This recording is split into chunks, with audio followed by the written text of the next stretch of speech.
Assalamualaikum warahmatullahi wabarakatuh. Kembali berjumpa dengan saya dan Bung Said Didu, Manusia Merdeka. Bung Said Didu, apa kabar? Sehat? Alhamdulillah sehat, Mas Yesu. Itu penting karena di tengah situasi sekarang ini banyak yang orang yang sakit, jatuh sakit, tiba-tiba meninggal dunia, dan kalau kita sehat itu udah salah satu keberhasilan.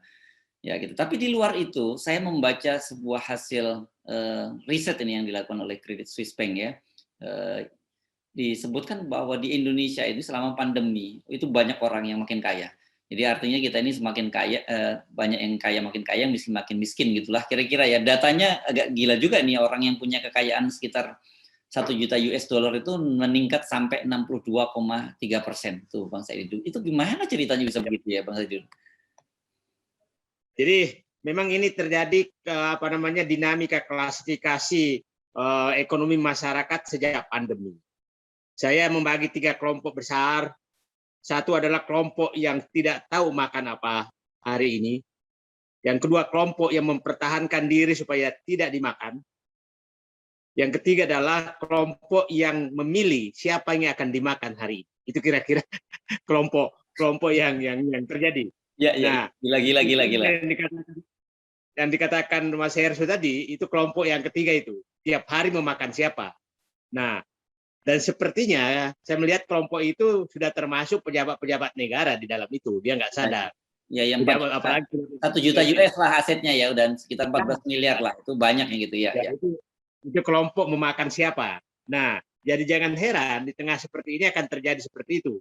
Nah, yang kelompok pertama Mas, itu ada 3 kelompok di dalam kelompok makan apa hari ini. Satu itu tidak bisa makan kecuali diberikan makan. Itu saya pikir semakin banyak. Kedua, bisa makan kalau dia mencari makan untuk hari itu. Itulah penjual kaki 5. Sehingga pada saat sekarang pandemi dihalangi, maka dia menghadapi maut, mati karena tidak makan atau mati karena kena COVID. Yang ketiga adalah kelompok yang makan karena dia menjual atau menggadaikan yang dia miliki. Sepatu, panci, apa segala itu digadaikan untuk makan. Nah, kelompok yang mempertahankan diri agar tidak dimakan, kelompok paling rendah dari sini adalah kelompok yang menunda sebenarnya kebutuhan dia untuk memenuhi kebutuhan lain. Contohnya, ban mobil sudah harusnya diganti, tidak diganti. Oli mobil harusnya diganti, tidak diganti. Kemudian malah sampai tidak bayar pajak kendaraan lagi untuk memenuhi kebutuhannya.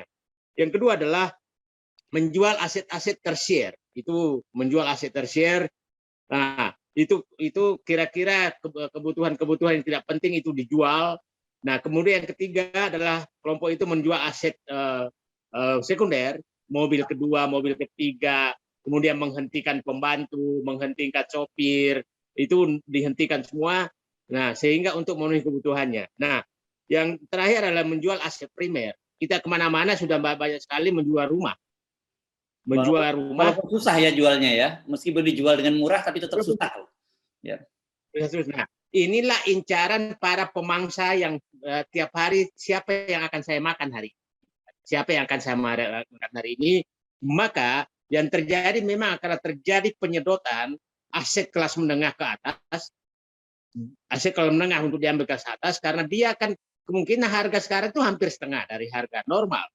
Harga normal yang dia, karena dia paksa betul-betul. Nah, itu ada. Nah, kelompok akan makan siapa hari ini, ada 3 juga kelompok itu.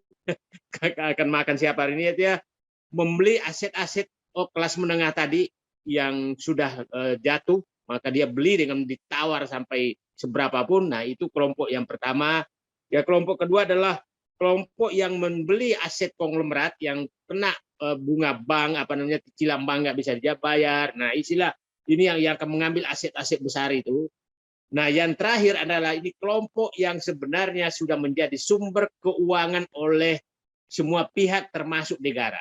Kelompok inilah yang membeli sun dengan bunga tinggi, ya kan, membeli sun, memaksa bank untuk deposito dia lebih tinggi dari yang lain, kan itu negosiasi.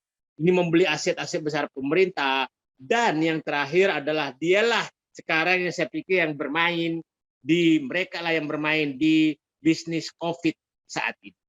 Bisnis COVID sangat besar, Mas Hersu. Saya pikir vaksin saja itu kira-kira mungkin 200-an triliun. Kalau ditambah alat kesehatan dan lain mungkin 500 triliun, kira-kira itu 750 sampai 1000 triliun per tahun. Nah, itu bisnis COVID.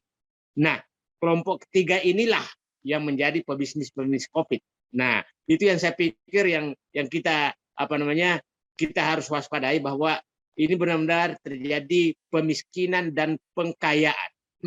Pemiskinan dan pengkayaan di Indonesia. Ya, ini menarik nih, mereka-mereka yang tetap menangguk keuntungan malah mengeruk keuntungan di tengah situasi COVID ya. Dan seperti biasa di Indonesia itu, begini-begini ini pasti ada antara mainan pengusaha dengan para pejabat, terutama yang mengambil sebagai penentu kebijakan. Benarkah seperti itu, Bang Said Didu? Indikasi seperti itu sangat jelas. Jadi kita melihat penanganan COVID, Mas Hersu, dinamikanya. Dulu kan waktu BNPB masih dipimpin Doni Monardo, maka Satgas COVID kan dipimpin dia. Oke. Setelah itu dipindahkan ke Pak Airlangga Hartarto, Menko Perekonomian, ketuanya, dan Erick Thohir adalah wakilnya. Setelah itu dipindahkan ke Menteri Luhut Panjaitan sebagai ketua sekarang, PPKM darurat. Nah, yang menarik daripada saat itu adalah yang selalu menjadi ini adalah vaksin dan pemulihan ekonomi nasional, bukan penghentian corona. Oke, yang ribut terus adalah itu. Nah, sehingga saya istilahkan sekarang sebenarnya adalah di tengah COVID ini muncul bisnis baru namanya bisnis COVID. Bisnis COVID. Nah, bisnis COVID ini kita lihat gejala Pak Muldoko KSP menjadi pemasaran obat yang belum disetujui bahwa itu obat COVID, ivermectin. Ya, setelah ditelusuri ternyata ada hubungan dengan perusahaan tersebut. Ya, nah, Pak Erick Thohir juga mengiklankan hal seperti itu. Kemudian yang menarik lagi adalah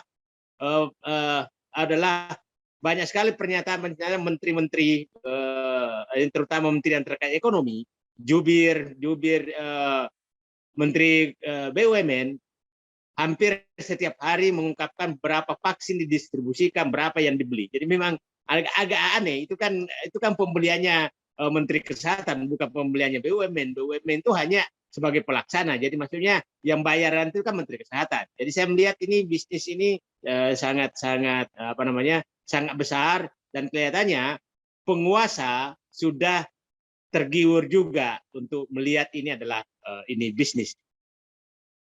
Soal Pak Muldoko tadi kan itu muncul pertama kali ICW yang menyebutkan ya, walaupun kemudian katanya Pak Muldoko akan mengambil langkah hukum, tapi sampai sekarang kita tidak dengar ya ada langkah hukum itu ya. Nah, saya jadi teringat ini kan pernyataan dari mantan Menteri Keuangan kita Fuad Bawazir yang menyatakan bahwa ini memang sengaja dipelihara, jadi COVID ini karena memang vaksin ini bisnis yang luar biasa menguntungkan. Dan ini ada lagi satu hal yang kita disebutkan sebagai fear bisnis ya, bisnis ketakutan. Jadi orang dalam situasi takut itu apa-apa kan langsung dibeli, nggak mikir lagi kan gitu. Ya, saya pikir memang bisnis vaksin ini besar sekali karena variasi harga internasional itu dari $3 ke $35. Itu variasinya. Dan tidak ada harga standar. Nah, itu yang bingung sekali, seperti kalau vaksin Sinovac ini kan katanya kan sekitar $13 tapi pada saat sampai ke bisnis itu bisnis vaksinnya saja, bisnis pelayanan kesehatannya kan kira-kira satu orang vaksin itu Rp1 juta. Jadi kalau mau memvaksin 208 juta orang untuk memenuhi herd immunity, maka itu sekitar 200 triliun. Itu bisnis yang besar sekali. Belum alat kesehatan. Dan saya pikir itu ini sekali, dan saya pikir ini Mas Hersu, karena ini bisnis ini betul-betul terkait dengan kekuasaan, sangat terkait dengan kekuasaan pengambil kebijakan dalam waktu cepat. Tidak ada orang yang bisa menembus kecuali dengan kekuasaan. Nah, biasanya hitungan harian. Jadi biasanya yang dipilih adalah yang sudah ada di jalan, terus dilobi pengambil keputusan untuk mengambil keputusan sehingga tidak bisa terjadi persaingan sehat apapun dalam bisnis ini. Ya. Tadi Anda menyebut 200 triliun itu kan dengan asumsi kalau disuntik cuma 2 kali, ya kan, Bang? Nah, padahal sekarang kita sudah mulai mendapat kabar soal efikasinya Sinovac yang sangat rendah, dan itu juga diakui oleh otoritas di Cina yang menyatakan bahwa efikasinya rendah. Jadi dimungkinkan akan ada suntikan ketiga, bahkan mungkin keempat, kelima, keenam kalau itu disamakan dengan swine flu gitu. Ini kan juga ini bisnis yang akan berlanjut, jadi jangan dipikir hanya berhenti pada suntikan yang kedua gitu. Ya, betul sekali Mas Hersu. Dan saya selalu mengingatkan, adalah sangat sulit membongkar korupsi yang terjadi dengan Cina. Sangat sulit. Kenapa? Mereka itu negara yang sangat tertutup dan tidak tergabung di dalam OECD. Kenapa banyak pejabat suka belanja ke Cina? Karena memang susah sekali dibongkar kalau terjadi korupsi. Dan korupsinya tidak terjadi di Indonesia, terjadinya di sana. Nanti ada orang yang ngambil di sana. Jadi KPK apapun nggak mungkin bisa membongkar kalau pembelian apapun dengan Cina. Tidak mungkin. Karena itu, negara ini tidak mau bergabung dengan OECD, itu karena tidak mau terbuka. Apa itu OECD itu, Bang? Negara-negara yang organisasi ekonomi yang menyatakan CD country development. Jadi itu negara-negara yang menyatakan terbuka. Itu sebagian besar negara Eropa, negara Barat. Prinsip negara ini adalah tidak boleh menyogok dimanapun, di negara manapun. Dan apabila Anda ketahuan menyogok di negara manapun, maka Anda tetap dituntut hukum sesuai dengan negara di mana negara Anda berlaku. Cina lain. Cina lain keras sekali hukuman mati terhadap koruptor di negaranya. Tapi seakan-akan kalau Anda korupsi di negara lain, maka Anda kembali dikasih karpet merah untuk kembali ke negara. Itu tidak ada.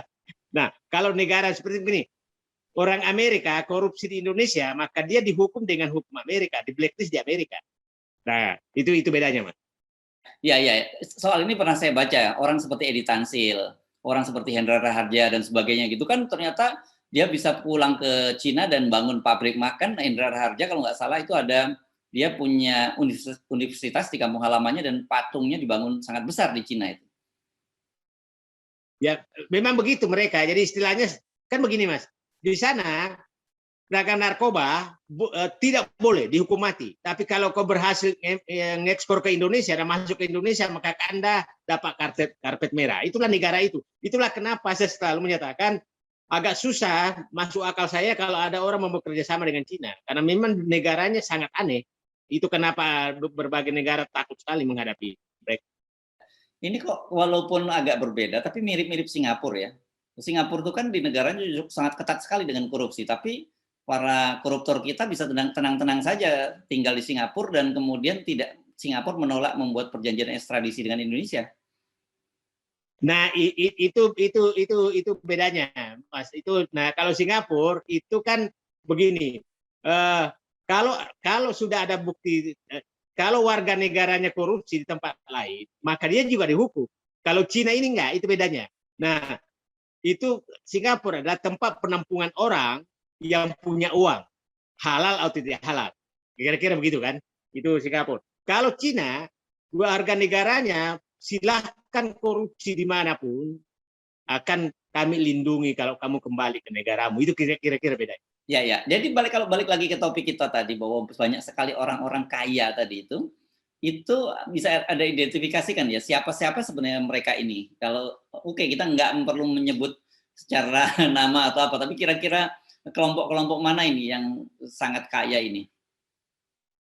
Saya pikir sekarang yang menikmati betul itu adalah konglomerat. Saya tahu yang memiliki rumah sakit, tahu pasti, dan dia juga yang menjadi pedagang obat. Mereka juga yang menjadi pedagang obat. Kemudian konglomerat sekarang yang memiliki memiliki uang besar itu adalah kelompok yang memiliki kebun sawit, pertambangan, dan itulah yang menjual sawitnya untuk membeli aset-aset. Nah, saya pikir kita udah bisa tahu lah siapa mereka itu. Nah, jadi yang kelompok rumah sakit kena, yang ini adalah kelompok perbankan. Kelompok perbankan ini akan menghadapi saya karena dia akan menyita aset-aset orang lain karena banknya dia. Itu jadi ini terjadi konglomerasi baru, tapi saya pikir tidak terjadi penggantian konglomerat. Konglomeratnya tetap itu aja. Tidak terjadi penggantian, tapi mereka tambah kaya. Ya, jadi lu lagi lah kira-kira gitu ya, Bang Said itu ya. Ya. Ya, ya. Oke, jadi apa artinya ini bagi Indonesia ini ke depan? Kalau katakanlah sekarang gini, kita pun belum tahu sampai kapan pandemi ini akan berlalu.